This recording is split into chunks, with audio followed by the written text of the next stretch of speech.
शुका सारिखे पूर्ण वैराग्य जाचे, वसिष्ठा परिज्ञान योगेश्वरात. कवी वाल्मिका सारिखा मान्य ऐसा, नमस्कार माझा सद्गुरु रामदासा. मला वाटते अंतरित्वा वसावे, तुझ्या दासबोधासित्वा बोध व्हावे.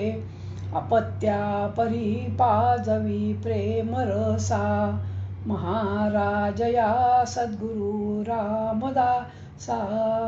जय जय रघुवीर समर्थ. नमस्कार. नीलाभ्यंकर दशक 7 समास 10 देहांत निरूपण या अप्रतिम समासावरती आज माझे काही विचार मी मांडणार आहे. 1 जानेवारीला आणि वर्षाच्या सुरुवातीला आम्ही बंगलोरला आणि रोषणाई बघायला बाजारात गेलो होतो. मॉल्स, मोठी मोठी दुकानं, मंदिरं, चर्चेस हे सगळे रंगीबेरंगी दिव्यांनी सजलेले होते. सगळा तो झगबगाट लखलखाट पाहिल्यानंतर माझ्या मनात विचार आला की ही सगळी जे आहेत लखलख करणारे दिवे, त्याच्या आतून वीज जाते, पण ही वीज मात्र कोणाला दिसत नाही आहे. ती सगळी माया सगळ्यांना दिसते. ही जर वीज निघून गेली तर वीज निघून गेली तर काहीही एकही दिवा आपल्याला दिसणार नाही, त्याचा लखलखाट दिसणार नाही. अशाच प्रकारचे समर्थाने सुरुवातीला ह्या दशकाच्या ह्या समासाच्या सुरुवातीला लिहिलं आहे. मिथ्यातेची झाले सत्य, सत्यतेची झाले असत्य, माया विभ्रमाचे कृत्य ऐसे असे पाहता. सत्य कळया कारणे बोलली नाना निरूपणे, तरी उठे ना भरणे असत्याचे. म्हणजे जे असत्य आहे, जे खोटं आहे, जे अशाश्वत आहे, ते चमचम चमकत होतं आणि त्यातून जी वाहणारी वीज आहे ती दिसत पण नव्हती. ती सत्य आहे. असत्य अंतरी बिंबले, न सांगता ते दृढ झाले. सत्य असो न हरपले जेथील तेथे. वेदशास्त्रे पुराणे सांगती, सत्याचा निश्चय करीती, तरी न ये आत्मप्रचिती सत्यस्वरूप. सत्य असो न आच्छा दिले, मिथ्या दसो न सत्य झाले, ऐसे विपरीत वर्तले देखत देखता. म्हणजे आत्तापर्यंत ज्या 7 दशकामध्ये समर्थ आपल्याला हेच पटवून देत आहे की जे सत्य आहे, जे खरं आहे, जे शाश्वत आहे, ते आपल्याला डोळ्याने दिसत नाही, पण ही जी माया आहे, या मायेची करणी मात्र आपल्याला सर्व दूर दिसते. म्हणून मायेत फसू नका, सत्याचा शोध लावा, अशा प्रकारचा उपदेश समर्थांनी आपल्याला 7 दशकामध्ये केलेला आहे.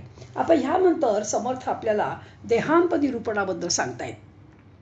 या देहांत निरूपणामध्ये गीता अध्याय 8 मधले काही श्लोक घेतलेत.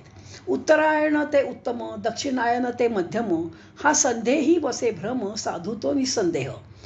शुक्ल पक्ष उत्तरायण, गृहीदीप दिवा मरण, अंती राहावे स्मरण गती कारणे.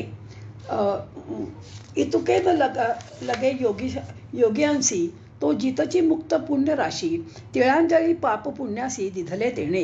देहाचा अंत बरा झाला, देह सुखरूप गेला, यासी म्हणती धन्य झाला अज्ञान जन. जनाचे विपरीत मत, अंती भेटतो भगवंत, ऐसे कल्पून घात करीती स्वयी. जिता सार्थक नाही केले, व्यर्थ आयुष्य निघून गेले, मुळे धान्य जे नाही पेरले ते उगवेल कैसे. किती सुंदर समाधानी म्हटलंय. जर तुम्ही धान्य मुळे पेरलंच नाही तर उगवेल कुठून. तुम्ही जर पैसे नीट लावलेच नाहीत तर तुम्हाला दामदुपटीने मिळतीलच कसं. तसं तुम्ही जर ईश्वराचं भजन केलंच नाही तर तुम्हाला ईश्वराच्या भजनापासून मिळणारं सुख, पावित्र्यता मिळेलच कशी. जरी केले ईश्वर भजन, तरीच पावन, जैसे व्यवहारिता धन माथा लाभे. जिता नाही भगवत भक्ती, मेल्या कैसी होईल मुक्ती. जो जो जैसे करीती ते ते पावती तैसे. आपल्याकडे असं म्हणतात की मरताना म्हणजे भगवंत आपल्याला मुक्ती देतात. समर्थ म्हणतात तुम्ही जिवंतपणे भगवत भक्ती केलीच नाही तर तुम्हाला मुक्ती कशी मिळणार. जे जो करेल तेच त्याला मिळणार. म्हणून साधूने आपले जित असताची सार्थक केले, शरीर कारणी लागले धन्य त्याचे. जे का जीवनमुक्त ज्ञानी, त्यांचे शरीर पडो राणी, अथवा पडो स्मशानी तरी धन्य झाले. साधूचा देह खितपतला, अथवा श्वानादिकी भक्षिला, हे प्रशस्त नवटे जनाला मंद बुद्धिस्तव. अंत बरा नव्हेची म्हणून, कष्टी होती इतर जन, तरी बापुडी ते अज्ञान नेणती वर्म. मृत्यू कसा असावा, जो सतत साधनेत आहे, उपासनेत आहे, त्याचा अंत साधनेतच होणार, असे समर्थ आपल्याला इथे सांगतायत. इथे मला के बी बेलसरेंचं आठवण येते. प्राध्यापक के बी बेलसरे खूप आजारी होते. डॉक्टरांनी गोंदिवल्याला जाऊ नको म्हणून सांगितलं होतं. तरीही ते गोंदिवल्याला आले व 10 दिवस रोज थोडं थोडं बोलत असत. कारण सद्गुरूंची आज्ञा देह असेपर्यंत प्रवचने कर अशी होती. पहिल्या दिवशी त्यांनी सांगितलं की मी देहाची वळकटी घेऊन इथे आलो आहे, बाकी सर्व महाराज पाहतील. महाराजांनी 2 प्रवचने करायला सांगितली होती. दर रविवारचं घरचं प्रवचन, मालाडचं प्रवचन आणि गोंदिवल्याचं उत्सवाचं प्रवचन. शेवटचं प्रवचन रुग्णशय्येवर केलं. शेवटी झोपून 10 मिनिटं प्रवचन केलं आणि देह अगदी शांतपणे ठेवला. नामाच्या चिंतनात ते गेले. उपासना शेवटपर्यंत सोडली नाही. पहाटे 2 ते 2.5 तास जप करायचे. कोणत्याही मोहाला कधी बळी पडले नाहीत. अनेक लोक यायचे आणि म्हणायचे, बाबा मला अनुग्रह द्या. अरे सज्जनगडला जा, गोंदिवल्याला जा, समाधीकडून अनुग्रह घ्या. मी कोण आहे? मी तुमच्यासारखाच आहे. महाराज मोठे आहेत, सर्वांना तिथे पाठवले. म्हणजे अंतकाळ हा मनस्थितीवर अवलंबून आहे, बाह्यचिन्हांवर अवलंबून नाही. बाह्यचिन्ह जी आहेत, नदी किनारी मरण यावं, दिवसा मरण यावं, घरात मरण यावं, ही सगळी प्रतिकात्मक चिन्ह आहेत. ह्यातलं रूपक समजलं पाहिजे.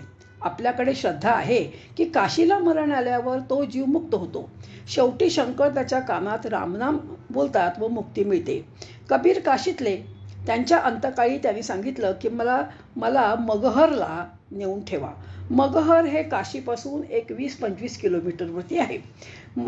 असं म्हणतात, मगहर मरे सो गदा होय. अशी ह्या मगहरची कीर्ती होती.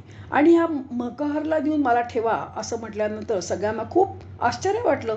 कारण मगहरला मध्ये कोणी मरायला टेकलं की म्हणायचे, मला काशीला घेऊन चला, नाहीतर पुढील जन्मी मी आपला गधा होईन. काशीला गेलो तो मुक्ती तरी मिळेल. पण संतांच्या घरची उलटी खून, पाण्याला लागली तहान, याप्रमाणे कबीर म्हणाले, मला इथं राहायचं नाहीये, मला मगहरला घेऊन चला.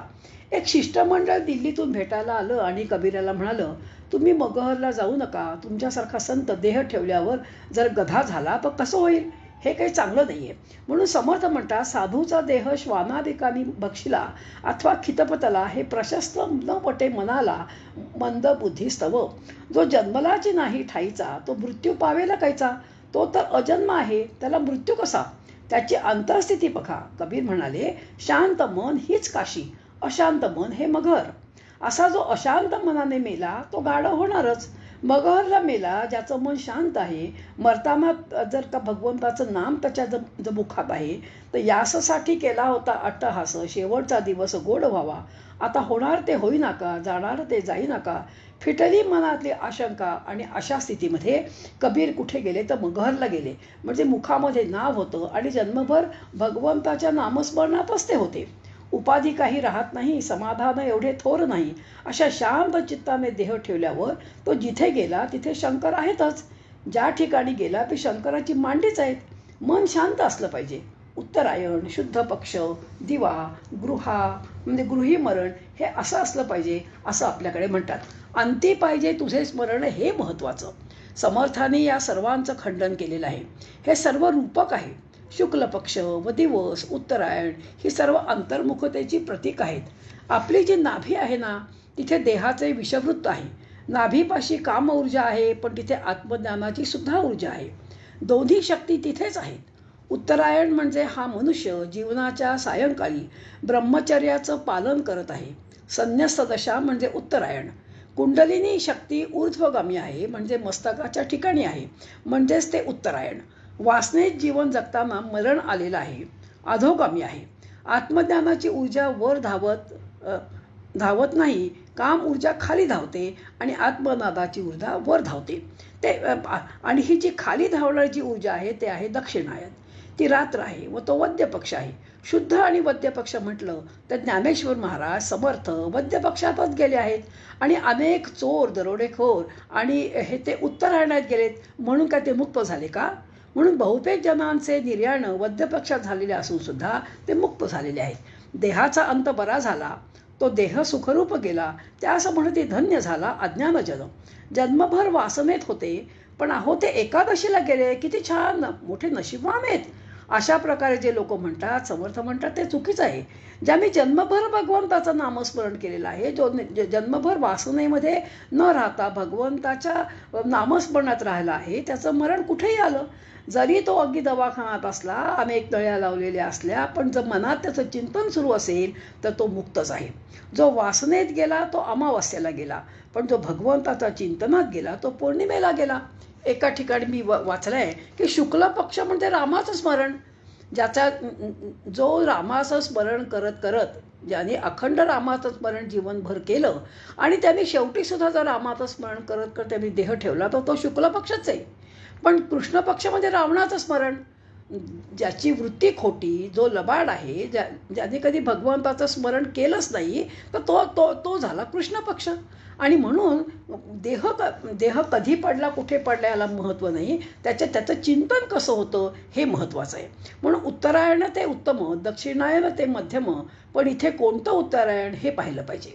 कुंडलिनी शक्ती ऊर्ध्वगामी असताना देह ठेवला तो परत जन्माला आला तर शुचीनाम श्रीमताम गेहे योगो भ्रष्टो विजायते, अशा कुटुंबात जन्माला येईल जिथे लहानपणापासून भक्ती सुरू आहे, ध्यानधारणा सुरू आहे, लहानपणापासून संतांची संगत मिळत आहे, सद्गुरूंचं सान्निध्य आहे. असं जर बॅकग्राऊंड ज्या ठिकाणी असेल अशा कुटुंबात तो जन्म घेईल. अशा अवस्थेत मरण जर त्याला आलं पाहिजे. व ते केव्हा शक्य आहे, जेव्हा तुम्ही सतत साधनेत राहाल तेव्हाच. सर्वांना वाटतं आपण अजामेळाप्रमाणे असावं. अंतिम नारायण जसं अजामेळाने पुन्हा लग्न केलं आणि तो संसारामध्ये रमला, पण जेव्हा झोपला आणि त्याला जेव्हा विष्णुदूत आणि यमदूत भेटले आणि यमदूत भेटल्यानं तो घाबरला आणि नारायण म्हणून मोठ्याने ओरडला. म्हणून प्रत्येकाला वाटतं की आपल्या मुखामध्ये शेवटी नारायण आलं की झालं. अहो, पण नारायण मुखात येणं इतकं सोपं आहे का? तुम्ही जन्मभर ज्याची सवय कराल तेच येईल ना. तुम्ही जर कधी नारायणाचं नाव घेतलंच नाही तर मग शेवटी नारायणाचं नाव कसं येणार? पापात्मक पुण्ये स्वर्गा जायजे, पापात्मक पापे नरका जायजे, जेणे मध्य पाविजे तेची शुद्ध पुण्य. ज्ञानेश्वरांनी म्हटलंय, पाप पुण्य वाटा चोरांची या, किंवा स्वर्ग नरक वाटा चोरांची या.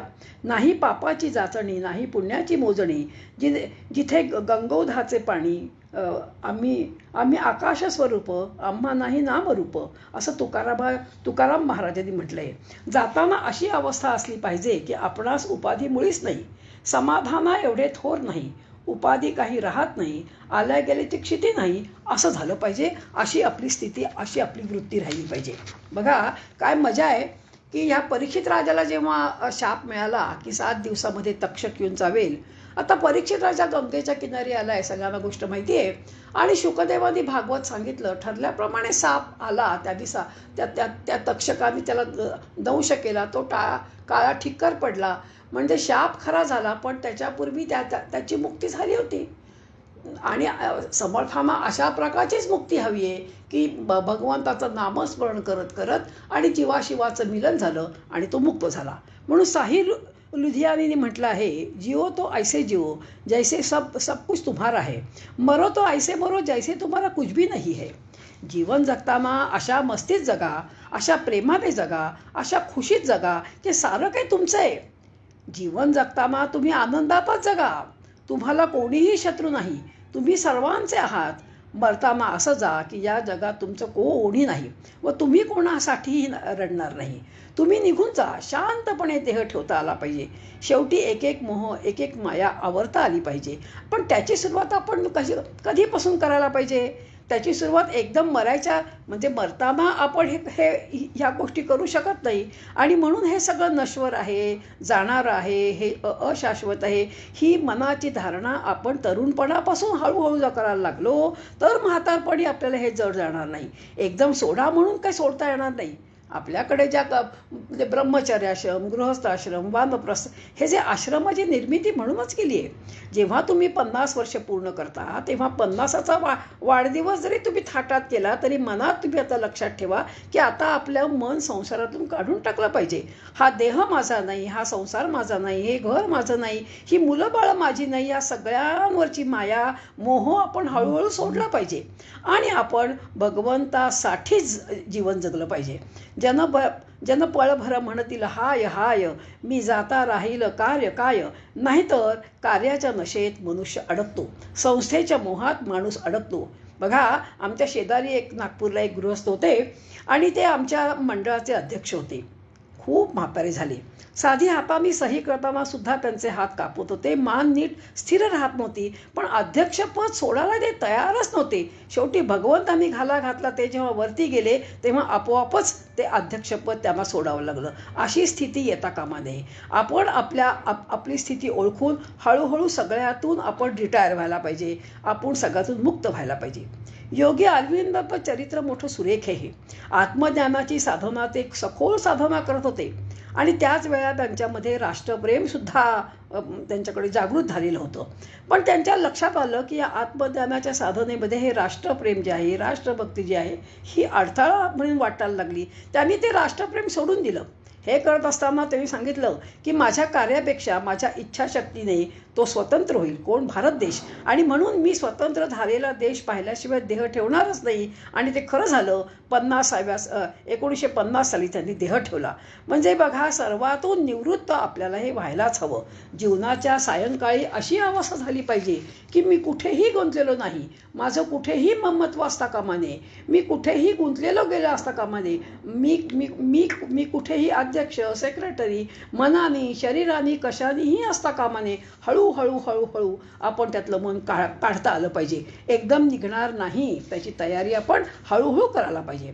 म्हणून सल्लेखना म्हणजे वृत्तीची पूर्वतयारी. असं जैन धर्मात म्हटले आहे. जैन धर्मामध्ये म्हणतात की मुलाच्या लग्नानंतर चाव्या सुनेला द्या आणि सर्व घर तिला सांभाळायला द्या. खूप कठीण आहे बरं का. कारण जे घर मी माझं मनापासून सांभाळलेलं असतं आणि ते घर आता संबंध सगळ्या इस्टेटीसह सोनं नाणं सगळ्यासह सुनेला देण्याची वृत्ती मनामध्ये आणणं आणि ते तिला देणं इतकं सोपं नाही. पण त्याची तरी आपण हळूहळू करायला पाहिजे. आपण म्हणतो सुनबाई घर तुझं, पण हे सगळं जे सामान आहे ना, हे सगळं सामान अगं मी गोळा केलं आहे, ते माझं असं असता कामा नये. आपण सगळं तिला देऊन टाकलं पाहिजे. आवा निघाली पंढरपुरा, वेशीपासून ये माघारा असं होता कामा नये. शेवटपर्यंत संसारातील इच्छा कमी होत नाहीत बरं. म्हणून हळूहळू त्या इच्छा आपण कमी केल्या पाहिजेत. 80व्या वर्षी इच्छा असते की माझ्या सुनेने मला पापड जो आहे तो मिक्सरमधून काढून द्यावा, विडा मला खलबत्त्यात कुटून द्यावा, अजूनही मला बदाम खावेसे वाटत आहेत ते मला कुटून द्यावेत. ह्या इच्छा आपण हळूहळू सगळ्या सोडल्या पाहिजेत. जीवनाच्या सायंकाळी अवस्था अशी असावी की मी मुक्त आहे, मला कुठलंही बंधन नाही, माझं मन कुठेही अडता कामा नये. शांत चित्ताने मृत्यू आला पाहिजे. पण ती शांती मिळवण्याकरता आपल्याला साधना, आपल्याला उपासना, आपल्याला त्याची तयारी करायला पाहिजे. तो असा चटकन येणार नाही. त्याची पूर्वतयारी करायला हवी. त्याची पूर्वतयारी करणं म्हणजे काय? सगळ्यातलं मन हळूहळू काढून घेणं, सगळ्यातली आसक्ती काढून घेणं, सगळ्यातलं ममत्व काढून घेणं. म्हणून हे सगळं जे आहे ते भगवंताचं आहे. मी कोण आहे? तर मी एक ट्रस्टी आहे. हा भाव आपल्या मनामध्ये आपण पक्का केला पाहिजे. अजामेळ किंवा तुकारामांसारखं न्यायला विमान आपल्याला येणार नाही. कबीरासारखं मन ही काशी आहे अशी आपली वृत्ती तयार करावी लागेल. आणि ती तयारी आपण कधी ह्या 50च्या पुढे आपण हळूहळू करायला पाहिजे. जिता नाही भगवत भक्ती, मेल्या कैसे होईल मुक्ती. अशी स्थिती अनेकांची होते. अशी होऊ नये म्हणून समर्थ आपल्याला या समासात जागं करतायत. बघा, एक व्यापारी होता. त्याला 4 मुलं होती. त्यांनी सगळ्या मुलांची नावं देवाची ठेवली होती. राम, लक्ष्मण, भरत, शत्रुघ्न. अगदी देह ठेवायच्या वेळेला त्यांनी सगळ्या मुलांना ह्या 4ही मुलांना हाका मारल्या. राम, लक्ष्मण, भरत, शत्रुघ्न या रे. आणि ही 4ही मुलं धावत धावत आले. अरे तुम्ही 4घंही आलात, मग आता दुकानात कोण आहे आणि गल्ल्यावर कोण आहे? अरे गल्ल्यावरची जी चावी आहे ना ती कोणाकडे आहे? तुम्ही असे धावत कसे आलात? अरे जन्मभर मी जो गल्ला सांभाळला तो तुम्ही कोणाच्या हातात देऊन दिलात? म्हणून त्यांनी चावी फिरण्याची खूण केली आणि त्याच वेळेला त्यांचा अंत झाला. म्हणजे मुलांची नावं जरी देवाची ठेवली तरी उपयोग काय हो? मनामध्ये काय आलं? चावी. मनामध्ये काय आलं? गल्ला. आणि म्हणून जे जन्मभर का आलं ते त्याला शेवटी आलं. म्हणून मुलांची देवाची नावं ठेवूनही उपयोग काही नाही. शेवटी गल्लाच आठवला. म्हणून साधू कसा असतो? जित असताची सार्थक केले. आपण जेव्हा जिवंत आहोत तेव्हाच आपल्या जीवनाचं आपण सार्थक केलं पाहिजे. मनातून जगातल्या सर्व वस्तूंबद्दलचं व व्यक्तींबद्दलचं ममत्व आपण काढून टाकलं पाहिजे. याशिवाय चैन नाही, समाधान नाही. सर्व साधण्याचा परिपाक म्हणजे तो देह, कसा ठेवतो यावरती आहे. म्हणून भगवंतांनी म्हटले, जन्म कर्म चिमे दिव्यम. भगवंताचं कर्म मृत्यू दिव्य आहेत, म्हणून कर्माला म्हणतो लीला आणि मृत्यूला म्हणतात समाधी. बाकीच्यांच्या मृत्यूला समाधी कोणी संबोधत नाही. संतांचं ईश्वराचं जीवन धन्य आहे, त्यांचं जाणंही धन्य आहे, कृतार्थ आहे. उत्तरायणात जायचं दिवसा जायचं म्हणजे ज्ञानाच्या प्रकाशात जायचं. धूर असता कामा नये. इथे धूर म्हणजे वासना. अग्नी व धूर हे रूपक आहे. अग्नीच्या ज्वाळा बघा नेहमी वर जातात, धूर नेहमी खाली खाली जातो. धूर खाली जातो म्हणजे वासना अधोगामी आणि अग्नीच्या ज्वाळावर म्हणजे ऊर्ध्वगामी. ज्ञान हे ऊर्ध्वगामी आहे. धूर असता कामा नये म्हणजे वासना नकोत, अग्नी हवा. अग्नी म्हणजे हा ऊर्ध्वगामी आहे. वृत्ती ही आपली ऊर्ध्वगामी असायला हवी. घरात मरण यायला हवं म्हणजे अंतर्मुख वृत्ती असायला हवी. घर म्हणजे आपलं 4 भिंतींचं घर नव्हे. हे इथे समर्थांना अपेक्षित नाही. कठोपनिषदामध्ये हृदयस्थ गुहा अपेक्षित आहे. ज्या हृदय गुहेत राहतो त्या ठिकाणी माझं मरण आलं पाहिजे. ज्ञानेश्वरांची संजीवन समाधी आठवा. किती शांतपणे ते समाधी अवस्थेत बसले असतील आठवा. ते आत आत आत उतरले आहेत. बाह्य जगताचा कुठलाही पाश असता कामा नये. असं शांत मरण आलं पाहिजे. साधना केल्यानं प्राप्त होतं, प्रयत्नानं परिश्रमानं साध्य होईल. ज्ञान झालं तरी ज्ञानोत्तर भक्ती हवी. देह ठेवायच्या पूर्वी 15 दिवस विवेकानंदांनी पूर्वसूचना दिली आणि शांतपणे गेले. समर्थाने सुद्धा 15 दिवस अगोदर पूर्वसूचना दिली आणि शांतपणे देह ठेवला. ही जी वृत्ती आहे, ही जी शांती आहे, ही शांती आपल्याला हळूहळू आणि आपल्याला या वृद्धावस्थेमध्ये आपल्याला मिळवायला पाहिजे. म्हणून रोज देवासमोर, रोज आपल्या घरामध्ये आपण शांत बसायला शिकलं पाहिजे. शांत बसणं म्हणजे सगळ्या मनातल्या वृत्ती हळूहळू काढून टाकायला शिकलं पाहिजे. समाधानी वृत्ती जे येईल, ज्या आपल्यावरती संकट किंवा ज्या आपल्यावरती म्हणजे काही संकट येतात किंवा कोणी काही आपल्याला बोलतं ते आपण शांतपणे सहन केली पाहिजे. तितिक्षा वृत्ती आपण वाढवली पाहिजे. अशा प्रकारे आपण वृद्धावस्थेमध्ये जीवन जगण्याचा प्रयत्न केला पाहिजे. कबीराने सांगितलं की मी मगहरला जाणार, देह ठेवणार, त्याचा अंत मस्त आहे. ते म्हणाले, मी आतमध्ये बसतो, तुम्ही दार बंद करून घ्या. या कबीरांचा मृत्यू बघायला सगळेजण आले होते. म्हणजे मुसलमानही आले आणि आपले हिंदू लोकसुद्धा आले. असा त्यांचा अंत खूप छान आणि वर्णन केलेलं आहे. त्यांनी दार बंद करून बसलं, ते आत बसले. त्यांनी आपली प्राणज्योत कबीरांनी वर गेलेली पाहिली. दार बंद होतं. ते कोणी उघडायचं ह्याच्यावरती हिंदू आणि मुसलमान भांडायला लागले. हिंदू म्हणाले आम्ही उघडणार, मुसलमान म्हणाले आम्ही उघडणार. आणि धर्माचे अनुयायी बाहेर बसले होते. म्हणून तुकाराम महाराज नेहमी म्हणायचे की मला शिष्यच नको रे बाबा देवा, म्हणजे कटकटच नको. हिंदू म्हणाले आम्ही आमच्या पद्धतीने त्यांचा देह जाळणार. मुसलमान म्हणाले आम्ही थडगं बांधणार, कबर बांधणार. कबीर आमचे होते. आकाशवाणी झाली की मूर्खानं दार तर उघडा, बघा तसे तुम्ही. आणि कबीरांचा देहच नव्हता. दार उघडल्यावर पाहिलं तर आश्चर्य वाटलं, अरे कबीरच तर नाही आहेत. एक फक्त पांघरलेली शाल आणि फुलं होती. हिंदूंनी फुलं घेतली, मुसलमानांनी शाल घेतली आणि कबीरांचा देह कोणाला मिळाला नाही. असं कबीरांचा देह जो आहे तो कबीरांचा देह भगवंत घेऊन गेला. म्हणून जन्मकर्मचे वेद दिव्यम, त्याबरोबर समाधीसुद्धा दिव्यम म्हणायला हवी. इथे मला एक गोष्ट आठवते. युगानंद परमानंद म्हणून एक मोठे संत होते आणि त्यांनी 1952 साली आपला देह सॅन फ्रान्सिस्कोला ठेवला. ते जेव्हा सॅन फ्रान्सिस्को गेले आणि त्यांचं व्याख्यान सुरू होत असताना सर्वांना म्हणाले की माझी जायची वेळ जवळ आलेली आहे. माझे कुठेही पाश मागे राहिलेले नाहीत. मला यमदूत घ्यायला आलेले आहेत. मी आता जातो. आणि म्हणून ते कोसळले आणि गेले. अगदी आजच्या काळातली उदाहरण आहे. जी आत्तापर्यंत जी आपण उदाहरणं पाहिली ती मागच्या काळातली होती. पण हे जे उदाहरण आहे ते 1952 सालचं उदाहरण आहे. अजूनही त्यांना पाहिलेले लोक आज भारतामध्ये आहेत. आणि त्यावेळेला ते म्हणाले, त्यांनी सांगून ठेवलं होतं की माझं शरीर कधीही कुजणार नाही. त्यांच्या मृत्यूनंतर 27 दिवस शरीर असंच ठेवलेलं होतं. म्हणजे बघा, या समासात जे समर्थांनी सांगितले ते इथे शब्दार्थ न घेता गुढार्थ लक्षार्थ घ्यावा लागतो. सद्गुरूकडूनच हे गुढार्थ समजावून घ्यावे लागतात. सद्गुरू ही आहे ना आपण विचारल्यावर ते आपल्याला हे गुढार्थ समजावून सांगतात. सद्गुरूंचा महिमा, सद्गुरूंची महती गुरुगीतेमध्ये स्पष्ट केली आहे. तुम्ही गुरुगीता वाचा असं समर्थ आपल्याला इथे सांगतायत. सरली शब्दाची खटपट, आला ग्रंथाचा शेवट, या ओवीने समर्थ ग्रंथ समाप्ती करतायत. 7 दशकी दासबोध इथे समाप्त झाला. बघा, सरली शब्दाची खटपट, आला ग्रंथाचा शेवट. आपल्या कृपेने समर्थाने इथे न थांबता पुढे बाकीचे दशक लिहिले ही आपल्यावरती कृपाच आहे. पण ह्याचा अर्थ आणखीही मला म्हणजे असं वाटतं की सरिली शब्दाची खटपट म्हणजे जेव्हा भगवन आपले सद्गुरू आपल्या जीवनामध्ये येतात त्यावेळेला आता आपण जी इतके दिवस जी खटपट करत होतो आपल्या परमार्थामध्ये काय करावं, उपासना कशी करावी, साधना कोणची करावी, नाम कोणचं घ्यावं, ही जी खटपट करत होती संपली. कारण काय की आता आपल्या देहाचा शेवट जो आहे तो आपला सद्गुरू जे सांगतील त्या मार्गाने जाऊन आपल्याला शेवट करायचा आहे असाही अर्थ ही सरेली शब्दाची खटपट आला ग्रंथाचा शेवट अशाने सुद्धा आपण करू शकतो. म्हणून दशक 7 समास 1 गुरुमहिमा हा सांगितलेला आहे. या 10व्या समासातही सद्गुरू भजन महत्त्वाचं आहे. म्हणून जीवनामध्ये सद्गुरूंसारखं दुसरं सद्गुरू खरं सांगू का महत्भाग्याने सद्गुरू आपल्याला मिळतात. आणि महत्भाग्याने सद्गुरू मिळाल्यानंतर अत्यंत पुण्य कर्म केल्यानंतरच आपल्याला सद्गुरूंची कृपा मिळते. सद्गुरू कृपा मिळाल्यानंतर सद्गुरू बोध प्राप्त होतो. आणि सद्गुरू बोधाबरोबर सद्गुरू कृपेबरोबर सत्संगती, सदाचार, शास्त्रवचन अत्यंत महत्त्वाचं आहे. म्हणून सद्गुरू भजन हेच परमार्थाचे जन्मस्थान आहे.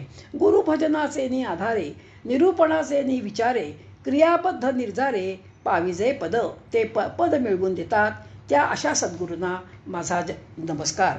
गुरुर्ब्रह्मा गुरुर्विष्णू गुरुर्देवो महेश्वरा गुरु साक्षात परब्रह्म तस्मै श्री गुरवे नमः.